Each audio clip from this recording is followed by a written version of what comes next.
오늘 함께 보실 하나님의 말씀은 사사기 12장 1절에서 7절 말씀입니다. 에브라임 사람들이 모여 북쪽으로 가서 입다에게 이르되 네가 암몬 자손과 싸우러 갈 때에 어찌하여 우리를 불러 너와 함께 가게 하지 아니하였느냐. 우리가 반드시 너와 내 집을 불사르리라 하니 입다가 그들에게 이르되 나와 내 백성이 암몬 자손과 크게 싸울 때에 내가 너희를 부르되 너희가 나를 그들의 손에서 구원하지 아니한 고로 나는 너희가 도와주지 아니하는 것을 보고 내 목숨을 돌보지 아니하고 건너가서 암몬 자손을 쳤더니 여호와께서 그들을 내 손에 넘겨주셨거늘 너희가 어찌하여 오늘 내게 올라와서 나와 더불어 싸우고자 하느냐 하니라. 입다가 길앗 사람을 다 모으고 에브라임과 싸우며 길앗 사람들이 에브라임을 쳐서 무찔렀으니 이는 에브라임의 말이 너희 길앗 사람은 본래 에브라임에서 도망한 자로서 에브라임과 므낫셋 중에 있다 하였음이라.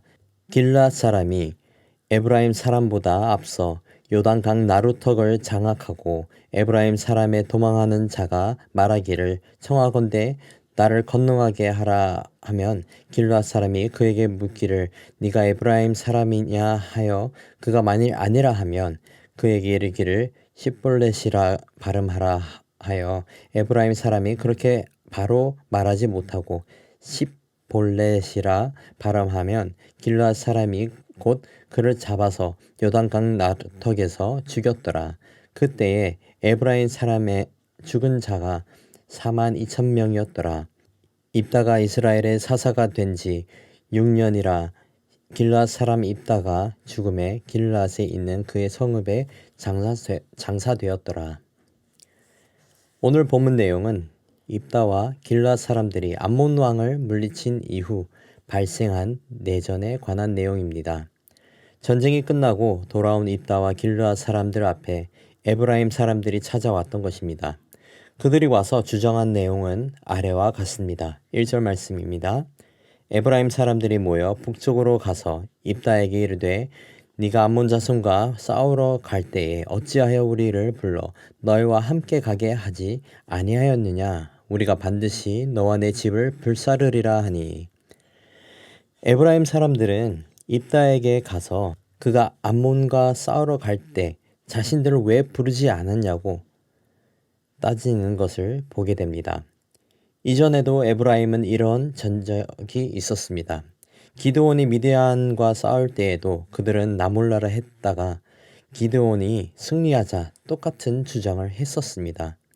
에브라임 사람들은 따로 속셈이 있었던 것입니다. 그들은 전쟁의 공을 차지하려는 욕심과 지파를 장악하려는 권력욕과 전리품을 챙기고 싶은 그러한 속셈이 있었던 것이죠. 다시 말해서 에브라임 사람들은 명예욕, 권력욕, 물질욕 등 온갖 탐욕으로 입다에게 억지를 부린 것입니다. 그들의 이러한 주장에 입다는 먼저 그들의 주장이 사실이 아니라고 반박을 합니다. 그리고 이어서 사실은 입다가 그들을 불렀지만 에브라임 사람들은 응답하지 않았고 구원하러 오지 않았다고 한 것입니다. 다시 말해서 입다의 진술은 이렇습니다. 에브라임을 불렀지만 그들을 외면하고 도우러 오지 않았다. 입다는 사실을 설명하고 직접 목격한 것을 통해 진술을 한 것입니다. 그렇게 에브라임에게 명백한 잘못이 있음을 이렇게 전했던 것이죠. 그렇게 에브라임이 도우러 오지 않았기 때문에 입다는 길앗 사람들과 암몬을 치러 건너갔다고 이어서 전합니다. 이때 입다의 태도도 유심히 지켜보아야 합니다. 입다가 이때 당시 표현하는 방식을 보면 우리라는 단어보다 나라는 단어를 주로 사용합니다. 3절 말씀 한번 보시겠습니다. 나는 너희가 도와주지 아니하는 것을 보고 내 목숨을 돌보지 아니하고 건너가서 암몬 자손을 쳤더니 여호와께서 그들을 내 손에 넘겨주셨거늘 너희가 어찌하여 오늘 내게 올라와서 나와 더불어 싸우고자 하느냐 하니라. 여기서 입다는 에브라임과의 논쟁을 하면서도 자신의 정당성과 희생을 이야기하고 하나님께서 자신에게 암몬을 넘겨주셨음을 강조하고 있습니다. 즉 하나님께서도 인정한 사건인데 너희가 어찌하여 나를 대적하느냐라는 메시지가 되기도 합니다. 그렇게 입다는 에브라임의 자잘못을 따졌습니다. 그리고 결국 상황은 악화되었고 내전으로 바뀌는 처절한 결과를 불러옵니다. 상황이 역정된 에브라임은 입다와 길앗 사람들을 에브라임에서 도망한 자들이라며 므낫셋의 노예였다고 비하하기 시작합니다. 4절 말씀입니다. 입다가 길앗 사람을 다 모으고 에브라임과 싸우며 길앗 사람들이 에브라임을 쳐서 물리쳤으니 이는 에브라임의 말이 너의 길앗 사람은 본래 에브라임에서 도망한 자로서 에브라임과 므낫셋 중에 있다 하였음이라. 에브라임은 입다의 주장에 반격하지 못하자 화제를 돌려서 욕을 하기 시작한 것입니다. 이때 입다는 분노하게 되고 내전은 시작되었던 것입니다. 입다는 기생의 아들로서 가족에게서 버림받고 도망한 자였기 때문에 에브라임의 이러한 모욕은 상처가 되고 또 분노가 되었습니다. 결국 그 분노로 싸움이 시작된 거라고 볼 수 있습니다. 입다와 길앗 사람들이 결국에는 에브라임을 장악했습니다. 그리고 에브라임 사람들이 도망가지 못하도록 요단 수로도 장악하게 됩니다.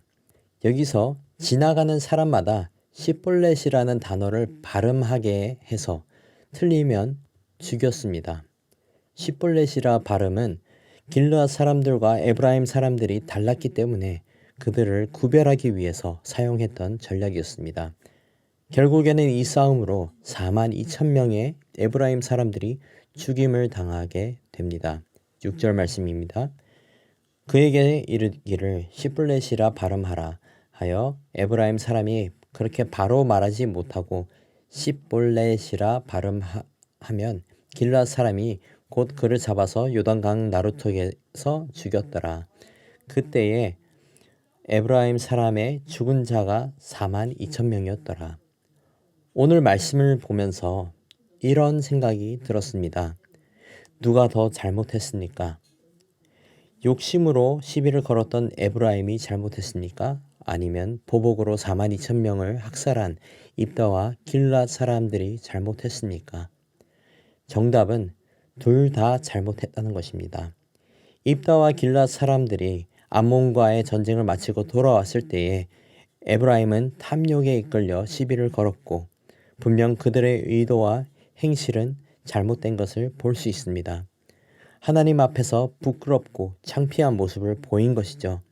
하지만 그들의 시비에 공격적으로 나오고 내전으로 이끌어간 입다도 잘못한 것입니다.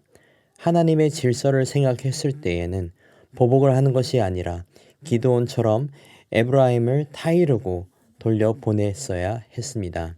그리고 그들의 의도와 행실의 심판은 여호와 하나님께 맡겼어야 했습니다. 하지만 입다는 하나님의 공의보다 자신의 보복이 앞섰던 것입니다. 이처럼 에브라임도 입다도 하나님 앞에서 잘한 게 없는 상황이 된 것입니다. 때로는 우리도 에브라임 사람들처럼 의도와 행실이 욕심에 이끌릴 때가 분명히 있습니다. 죄인이기 때문에 그럴 수 있죠. 하지만 그 또한 회개하고 정직하고 신실하게 살아가도록 노력해야 하는 숙제입니다. 그리고 때로는 우리도 입다와 같이 하나님의 보응을 기다리기보다 나의 복수를 하는 것을 우선시할 때가 있습니다. 욱하는 마음에 보복을 행하기도 하고 나를 욕했기 때문에 정당방위다 하고 똑같이 되갚아줄 때가 많습니다. 하지만 하나님의 마음은 그렇지 않다는 것을 기억하시길 바랍니다. 하나님이 기뻐하시는 행동은 오히려 온유하게 대하는 것이었을 것입니다. 더 나아가 하나님은 이런 상황 속에서 내가 어떻게 하시길 원하실까를 고민하기를 바라셨을 것입니다. 말씀을 맺겠습니다. 사랑하는 성도 여러분, 탐욕에 이끌리지 마시고 하나님의 뜻에 이끌려 사는 저와 여러분이 되기를 소망합니다. 탐욕에 이끌린 에브라임은 결코 결과가 좋지 못했고 더 나아가 좋게 기억되지도 않았습니다. 죄는 결국 사막에 이르게 한다고 나와 있죠. 반대로 하나님의 마음을 알고 주님의 뜻에 따라 생각하고 행동할 때에 그만큼 생명력이 있는 은혜가 있을 줄 믿습니다. 또 더 나아가 우리에게 다가오는 핍박과 공격에 맞서는 것이 아니라 하나님의 공의로우신 보응을 기대하는 저와 여러분이 되기를 소망합니다. 신명기 32장 35절 말씀에는 이렇게 나와 있습니다. 그들이 실족할 때에 내가 보복하리라.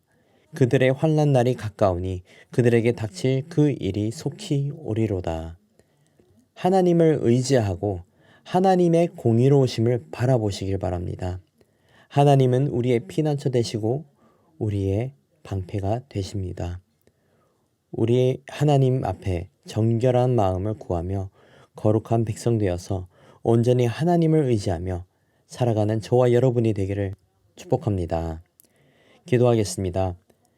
거룩하시고 공의로우신 하나님 아버지 감사합니다. 오늘 말씀을 통해 다시 한번 하나님의 마음을 생각해보고 하나님의 뜻을 구하는 시간을 허락해 주심에 감사드립니다. 사람의 욕심과 복수의 끝은 처절한 비극만이 있음을 뒤돌아보며 오직 주님의 공의로우심을 구하며 살아가길 소망합니다.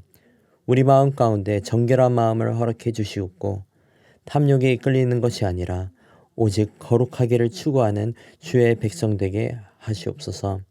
연약한 우리를 불쌍히 여겨주시옵고 오직 주님의 크신 은혜에 붙들려 온유하고 겸손하게 살아가게 하옵소서. 감사합니다. 사랑합니다. 이 모든 말씀 살아계신 우리 주 예수 그리스도의 이름으로 기도드리옵나이다. 아멘. 이 시간 말씀을 붙들고 함께 기도하시면서 주간 기도 제목으로 환우들과 섬김 사역들을 위해 기도하시겠습니다. 교회 편찮으신 성도님들의 영육간의 강건함을 위해 또 기도해 주시고 사회봉사 사역과 교회 내의 카페와 주차장 사역 등 모든 섬김 사역들을 위해 기도하겠습니다.